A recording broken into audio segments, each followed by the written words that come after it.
What's up, Shellheads? Welcome back. Tonight, we've got something a little different for you. We've got three big names in the industry. What industry? Our industry. It's toys, of course.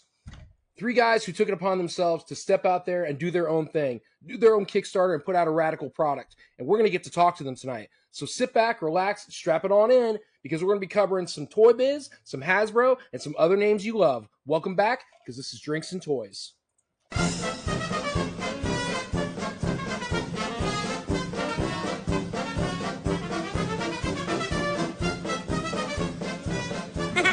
In danger. Yeah. What's up, Shellheads? Welcome back. We're here on a beautiful Tuesday evening. This is your boy, Shellhead Tony. Very excited for this. It's going to be some cool shit. I've got with me, as always, Mr. Johnny 5. Johnny, how are you, sir? What up? Salute, everyone. Doing good. How are you guys doing?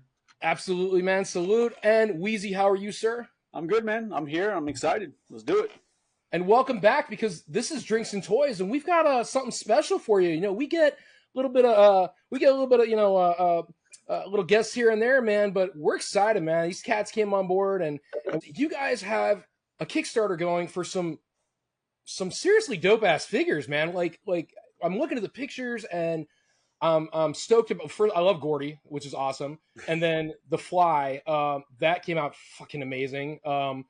They did awesome. And then I was asking Wheezy, I said, man, is there stories to any of this? And he goes, yeah, well, you know, if you click the link, you'll be able to get to it. So literally click the link, and I start reading the backstories, and I'm a story guy. Like, you can make figures all day long, but if there's no story, I don't really care. It's just another figure that's out there. But they're all done, and I'm not buttering your toast, man. That's just not me, but they were all done so well. They were thoughtful backstories. Like, I dug them to the point where I was like, I almost wish these were like short films, almost like, you know, the VHS series. That's exactly the concept. Yeah. Oh, well, like I you know, grew up with action figures, and G.I. Joe was one of my favorite lines, the original 3 3/4 inch. So the G.I. Joe file cards, like I have like a soft spot in my heart for like file cards with little bios and stuff that just give you just enough story where it's like it lets your imagination run wild for like playing with the toys and putting them in situations. And you know, I insisted on it, but Phil is honestly he's the brains behind a lot of the stories. He has awful spelling and awful grammar, so I was his editor, but he did the writing, and I just kind of tweaked it here and there. And while I was doing that, it just made me fall in love with the characters even more. But Phil, if you want to talk a little bit about the concept of the overall characters and the different stories. The concept is that they could be standalone like B movies or horror films. Each character is its own its own movie. I'm a big horror head. I've been watching horror movies since I was way too young. B-rated all day, man. Yeah, so it's all like imagine it as an anthology, and every single character is its own story, its own character. And at the end, because we have some that are old, some that are new monsters, that there'll be a whole thing if we can get this off the ground. Avengers Assemble. Yeah, exactly. Put everything together. But as of right now, it's just individual. Each character is its own story. It's its own movie. Packaging is what I'd like Phil to tell you guys a little bit more about next, because we have like our characters that are like the creatures, like monsters that are like a little bit more like human turned monster creature, and then we have our like demons, spirits, and it's like it's two opposing teams. But Phil, do you want to kind of give them an idea of what we're packaging? The modern monsters will be VHS tapes, like old school VHS tapes. Dope. Full anthology in the back. It'll slightly larger than VHS tapes, but the same dimensions. And then, I still think that's dope. Any kind of clamshell, almost style casing. Yeah, exactly. And then because we'll have the same casing, the demons are all going to be like an old books. Like it'll all look like old books. Oh, same packaging, so they'll sit next to each other. So it'll be a closed box, but the flap below, like what NECA Ultimate figures are like and everything. So it's like it looks like a full closed box, but then you have like a Velcro tab front flap that opens up the figure. Like the could Four see it. Horsemen, they're figure obscuras. They're like a Exactly.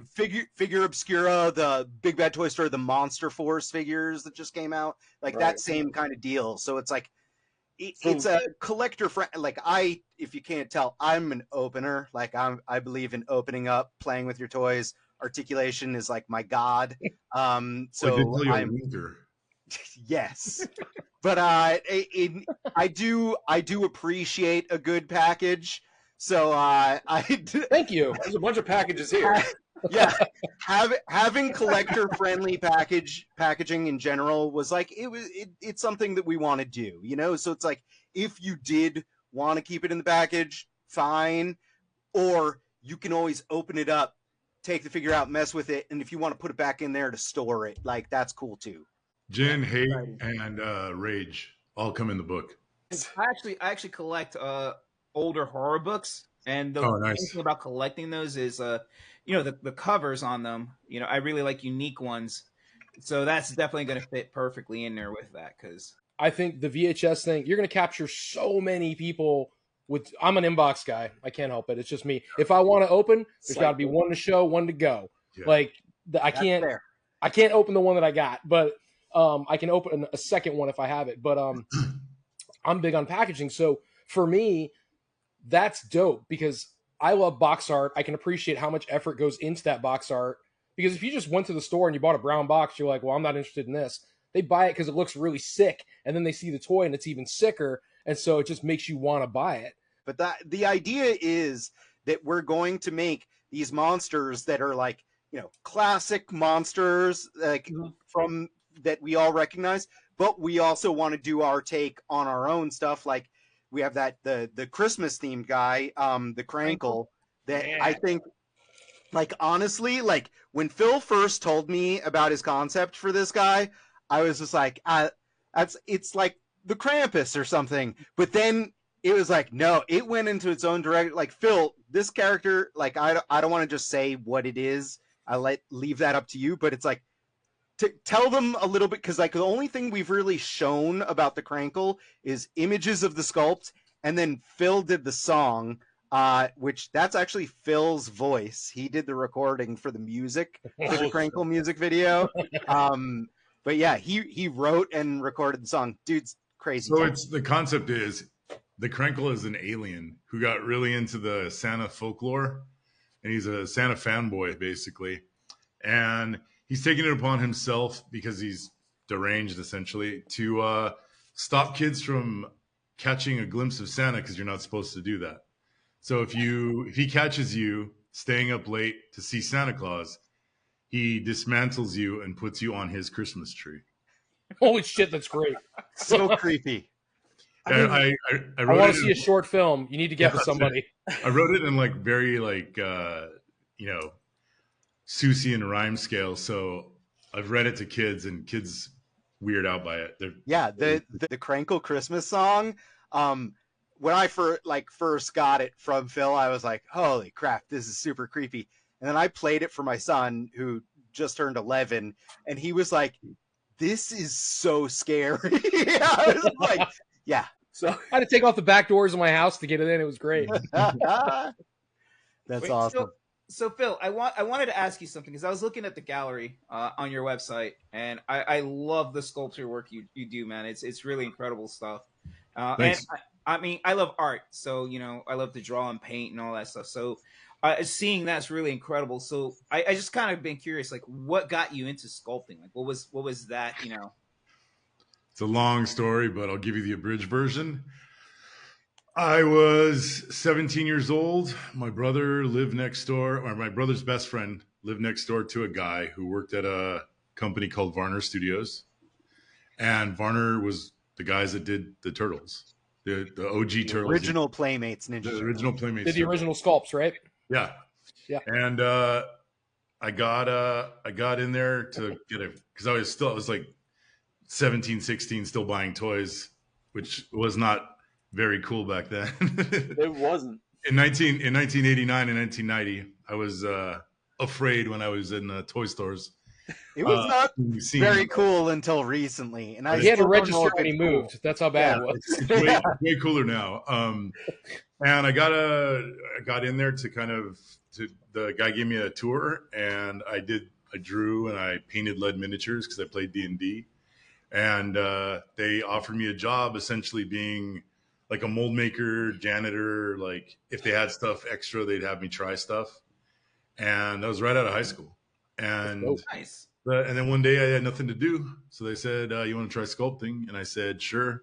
And the first thing I ever did was first round approved, and I was a sculptor then. It just made sense to me for whatever reason, and I was a sculptor. It started in the toy industry in 2001, so that's before my time. I was in a record store in 2001. Yeah, my first Boxmaster toy job was I was doing resin castings, silicone mold making resin castings in 2001 for a small toy company in Hoboken, New Jersey. That actually we would get this is how small of a toy world it is, that we would get sculpts from Phil. Not directly from Phil. They would go to Toy Biz first and then be sent to us in Hoboken, New Jersey. And then we would create silicone molds and pour resin castings of them. So I was familiar with Phil's work before he even knew I existed. There you go. Definitely. Let's go back to your line, man. So you guys, you put together this awesome line, a great arsenal of figures. It like wasn't ones and twosies. You guys put out, I mean, what are we up to? 12, 9? How many was it? 9. There are 9 figures in the first wave. So first wave. Yeah. I love it. So fingers crossed. So some of the figures I saw, the first couple, I'm like, okay, these look like these could be army builders, like the blood. The The drinkers. brood, yeah. They're the drinkers. Yes. We may enjoy non-blood based beverages. So would we call those an army builder, or it Yeah. just happens to be the character? Yeah, that's No. kind of the idea. So Well- this is a 3D printed prototype that is unpainted of the brood, the drinker.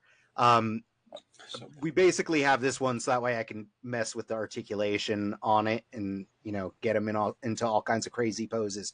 But yeah, the idea is that he's kind of like meant to, if you buy a couple and you can make them fight your Marvel Legends or Mezco Blade or something, or like any of the Blade came to mind, actually. Doc Nocturnal or something. Like it's meant to go along with like any of your different 1/12 scale 6-inch collections. And like honestly, our guys are we printed them out at 7 inches tall. Production shrink is usually about 4%. So it's going to put our final figure, when standing straight up and down, will be between like 6 3/4 inches and 7 inches. So it kind of even skirts the line between like that NECA 1/10 scale, which I'm also a fan and collector of. So it's like, if you want to put your Ninja Turtles up against these figures, that works. Or, Army of Darkness Ash, or like, something like that. It's like, these can be fudged into that NECA scale or into that like Marvel Legends, G.I. Joe Classified, Monster Force, Valaverse kind of scale as well. So like we're trying to make something that can accompany all these different action figure lines if you want. You could also just, make your own Cursed Dead shelf, and I would be totally happy with that as well. 'Cause, like, I'm just picturing like the Crankle in the middle, and then a bunch of the drinkers like behind them, all around him. Exactly. And I get a Witcher vibe. I get, if you had a dope ass Witcher figure that would scale, you'd have in 100%. about 1,000 of those dudes. You could have the Witcher fighting all the and that's it. And it's like I have over here I have my Mezco Conan display. It's like Mezco Conan or Death Dealer or something. Like any of these guys could work with them.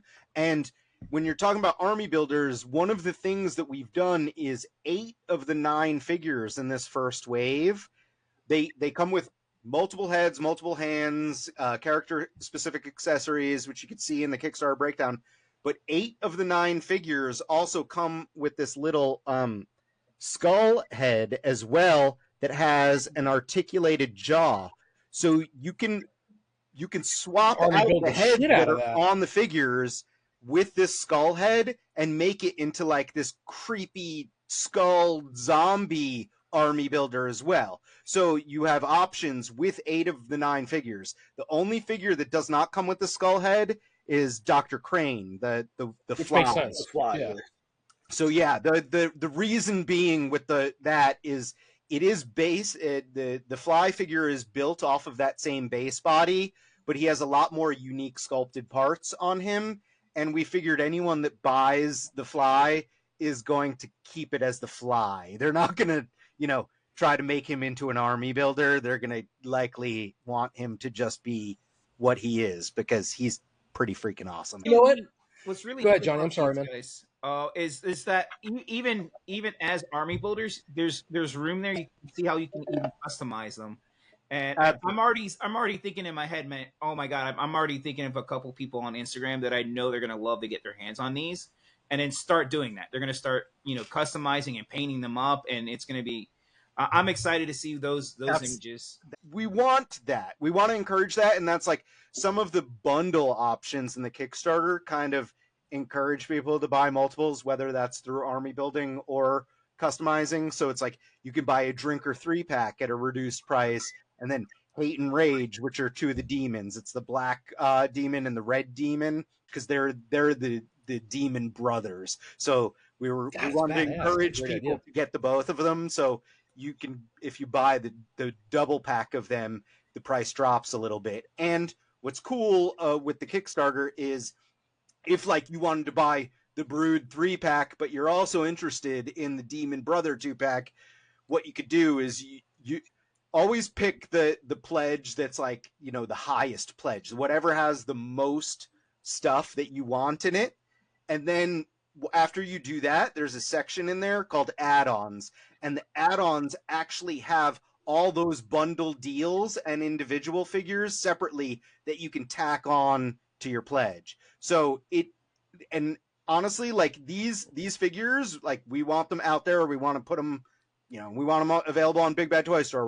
We're in talks with them as well, but the Kickstarter campaign is going to be the cheapest place that you can get them, and who gets them first. So if you're like I am and you have no chill and you can't wait to get stuff in your hand, I don't know what that's like at all. Yeah, Kickstarter is the way to go, and going all you save a few bucks.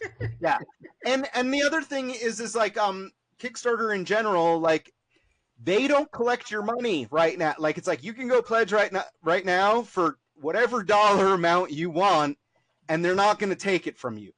They will charge you once the campaign is over, but the campaign doesn't end until Saturday, February 1st. So we have a couple Fridays, payday schedules, guys, before February 1st. Which, sorry, that's a Saturday. So you have a couple Fridays before Saturday, February 1st.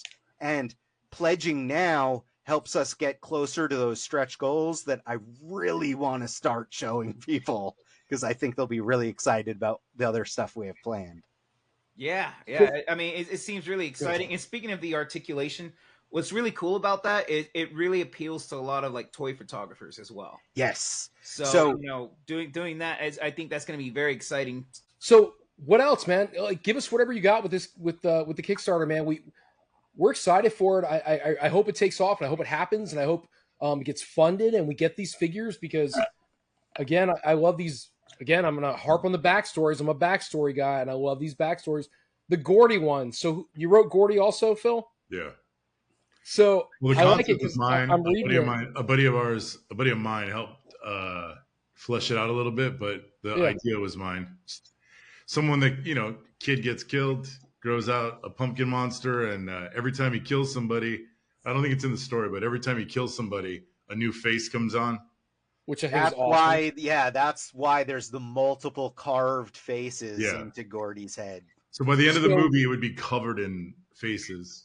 As I'm reading the story, I had a couple things pop into my head, right? Because everything's got inspirations or whatever. Yeah. So when he started reading about how the kid dies and he's in the ground, his coffin, and then the pumpkin vines go into the ground, they start wrapping around the coffin. And I'm like, all right, cool. So in my head, I'm like, Children of the Corn, third one, I think the third one, whichever one, the kid, like, the corn, like, takes him apart, and he's like crucified, but he's torn apart. Yeah. which is Yeah. fantastic, by the way. But so it happens with like, so I'm thinking about with the Gordy story, and I'm like, okay, that's fucking cool. And then of course I'm a big Trick or Treat fan because it's a fantastic movie. Love that movie. And so immediately in my head, I'm like, okay, can we get Sam to somehow incorporate with like, I'm thinking short films. Like I'm reading all these bios, and all I can think of is I know. I'm like, That's great. I'm That's texting you guys. I'm like, the toys are cool. I want to see these short films now. That was the whole point. Yeah, they're supposed to be short movies or movies just in general. I mean, honestly, like that's I've seen worse horror movies that you can exactly that are out there already, and Yeah. like that's the idea. It's like watched them all. we're toy industry guys. We want to make cool action figures, and like that's what we're doing here. But at the same point, it's like we'd love to see more. Like I'm a comic book guy too. Like I read comic books. I used to go to the comic book store every week. I no longer do that because I mostly can't afford like the time and the space to do that. But I still pick up trade paperbacks and read stuff digitally in general. So it's like I'd love to see this stuff done as comics or an anthology like HBO Max series or a movie. Like, yeah, that's even bigger pipe dream for us though. Like it's like action figures number one, but like this stuff is made to be like an anthology TV series or like what we were talking about earlier, like the original MCU stuff where it's like introduce all these characters in their own standalone movies, and then end of the movie bumper after credits scene, you have a character from one of the movies show up in the other movies, and it's like you start to get these horror characters where it's like, oh, all of these monster creatures have to fight the demon guys or something, like it's like we want this to grow and like be its own thing. But at the same time, if you just want to buy our Dr. Crane figure and put him on the shelf with some of your other toys, cool. Whatever you want to do. It's meant to fit all of those different, uses. Hey, if you throw a pledge in now, pledging early helps in general because we get closer to that funding goal, which then encourages more people. Like the way Kickstarter works is like people wait until it gets funded or wait until the last minute, and it's like it's a little bit counterintuitive for what that platform is, because the idea is that like once it gets funded, then we can start doing more stuff. Like that's when it's like, oh, okay, we have enough money to make these. Now let's do even cooler, crazier stuff. And that like the fact that you don't get charged until Saturday, February 1st is what's like, hey, there's no skin off your back, like for the next couple of weeks at least. So getting any kind of a pledge in there. And the other thing is you're not locked in. So like once you go and you put your pledge in, like if you put a pledge in today and tomorrow you're like, oh, I want to add on this character, or like maybe I don't need this guy, or maybe I don't need the 3-pack and I want to get 2 of this guy. You can go in and adjust your pledge whenever you want up until Saturday, February 1st. So it's like all open-ended, and all you're doing is helping us get closer to that funding goal, which is going to just encourage more people. And that's the next point, is like sharing. Like honestly, and like that's like we just met you guys. I love you guys. I feel like we're friends now. Like it's like we're like-minded. We like to snuggle, so bring it in. It's like like that's what I love about like toys and action figures in general. It's like we have common ground here no matter what. Like we are adults that like action figures and toys, and it's like that's dope. Like it's not a huge world, but any bit of sharing helps with this project. So it's like even if it's like you have an Instagram account and only your mom and your grandma are on it, and you're sharing it and they see it, maybe your mom or your grandma actually really likes horror action figures and you don't know. So it's like helping to share and spread the word. That's doing podcasts, live streams, all of this. Like that's the reason we're doing it, is any person, any additional set of eyes on this, it's just going to help us get that word out. And like that's the most important thing. Like we're just 2 guys that have a day job in the toy industry and are trying to launch a toy line. So we need help in getting that like mainstream, like get people to get their eyes on this, and if they're interested, to back it early, and like then we can start really making cool stuff, you know, like that's what I'm trying to do. So just There's out so of much curiosity, promise there, man. Go ahead, Gross. I'm sorry. I was out of curiosity. I know you guys are obviously have stuff that you're not sharing yet, and you guys have future plans, but you keep saying wave one, right? Just in your head, how far out do you actually have planned? We've teased, if you dig deep back into, Feels you know, like, like I said, we've been doing this for we've been working on the Cursed Dead for like a little over 5 years now. If you even scroll back through our Instagram, you can see some characters that are not in this wave one that we still want to do. Like it's not like we've just scrapped them, but there's Phil has already sculpted and we've printed where there's some samples of a second body type that's a bigger guy. So we have the skinny guy is what this wave one is. We have a second body type where we built a werewolf and this guy called Pig that is like really oh my God, I'm in. radical. I don't care. And then Phil has also developed, you know, for lack of a better way to describe it, like a Hulk like body size as well. So we're in this. We just need and humans. We need help funding it. Got it all. Yeah, we're ready to go, and we have ideas, and we have plans that will go out for like many waves. Our initial goal here, what we're trying to do, is make wave one, and then from there we can build. You know, like that's the idea. Is like we're not looking to quit our day jobs. We're looking to like make something and then make something that we can then grow. We want it to be the ideally best product for the most reasonable price, and that's always what I want. So same with blister packs, right? So if you have things that are planned, in my head I'm like, I haven't seen anything with wings. So if you had something planned with wings, it's got to fit in the blister pack. Yeah, I mean, right? There's a chance that you could figure that those out. might have been sculpted.